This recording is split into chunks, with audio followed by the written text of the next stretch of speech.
Hey everyone, welcome back to Low Budget Logistics, your logistics and supply chain explainer. Today I got a new haircut because I have to take headshots, which is wild. Thanks to the growth of the channel, I've been invited to an expert panel.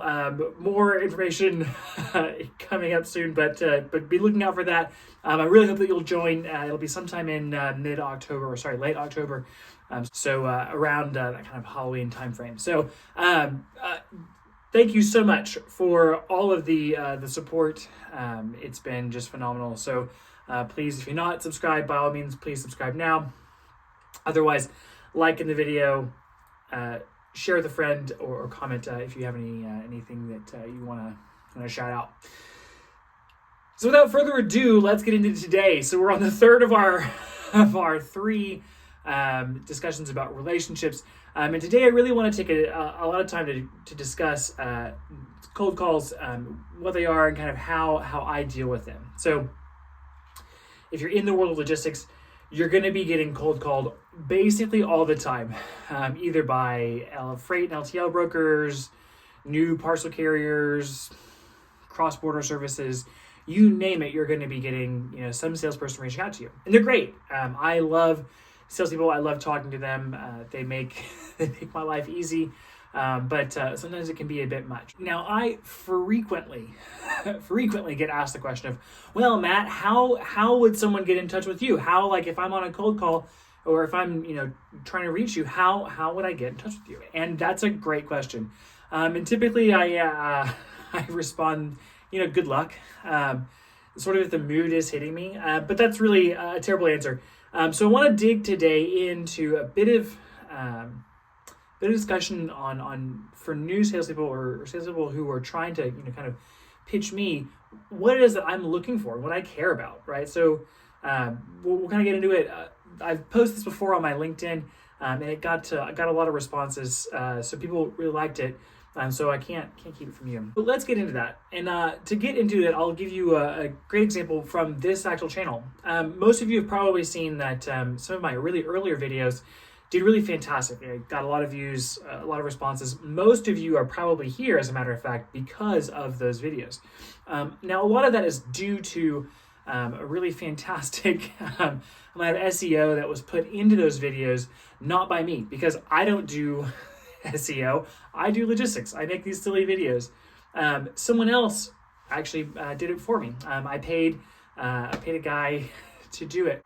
But the story starts, I made my first video and I posted it on LinkedIn just to kind of get some sort of buzz and to provide the algorithm with the types of people who watch this content and might want to, so that YouTube might say, oh, this is the person, let's service this community with this information.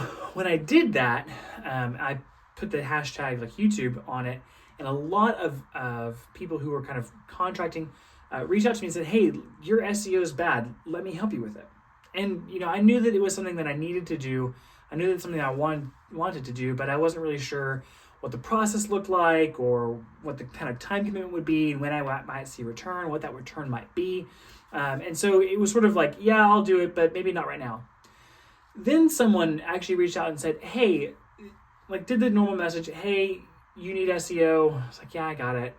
But then he went a bit further and he looked at my channel and he said, hey, here's where you're performing now. And with my help, here's where you'll perform at. And here's what I'm going to do to get you to that place. And here's recommendations from me on different things. And he really broke it down in ways that were extremely easy for me to understand, having absolutely no background in that world at all. And then I paid him. I said, hey, this is great. This is fantastic information. I see that you've done the work and that you actually know my channel and you know what it is that my channel does and we talk about. So sure, let's do it. And I asked a couple more questions and then I paid him some money and then he did it. And sure enough, boom, channel has started to skyrocket as a result. Now, the lesson to learn from that, salespeople, is that if you're going to be pitching me on your services, you better know what my services are. I expect you to do some work up front so that you know what you're pitching me on.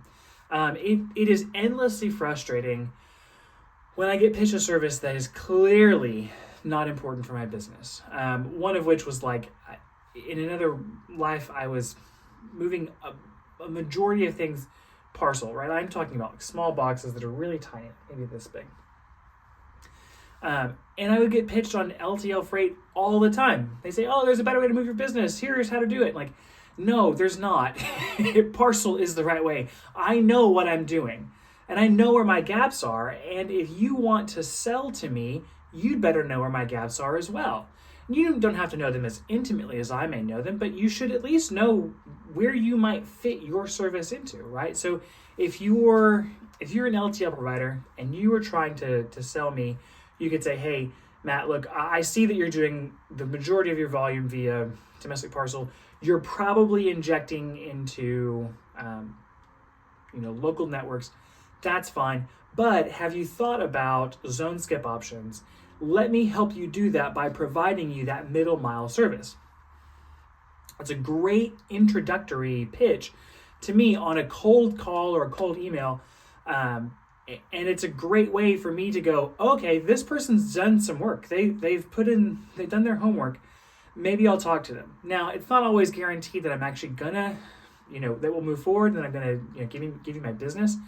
But it will at least nearly always guarantee you a response. Now, the one caveat to that is don't ever contact me during peak. So from the time of about October 15th all the way until the end of the year, I'm closed. Like, I'm in operations mode. I'm just trying to get volume out the door. Don't talk to me. Best of luck. We'll talk next year. And typically, like, if you do this right, and I actually have a few extra brain cells to spare in an email, then I'll just say, hey, I like what you're doing. Let's talk when I have a bit more time. I'm very busy right now. And again, if you're a salesperson in the industry, you probably already expected that.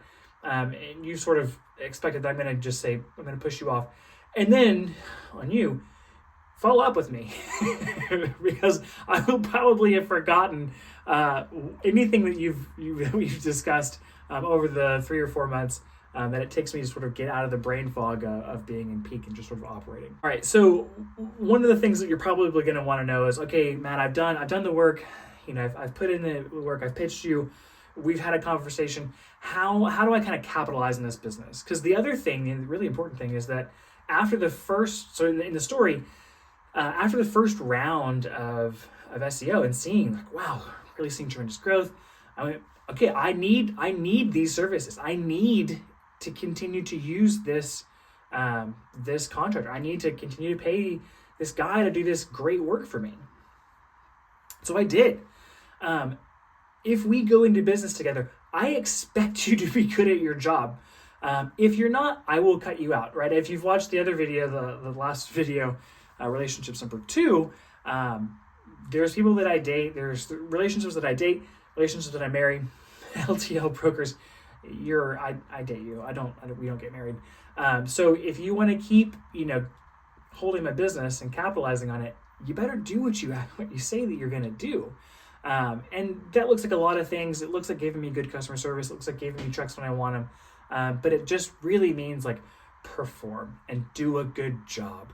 And that is the best way to continue to make money in this world, is to just like do what you say you're going to do.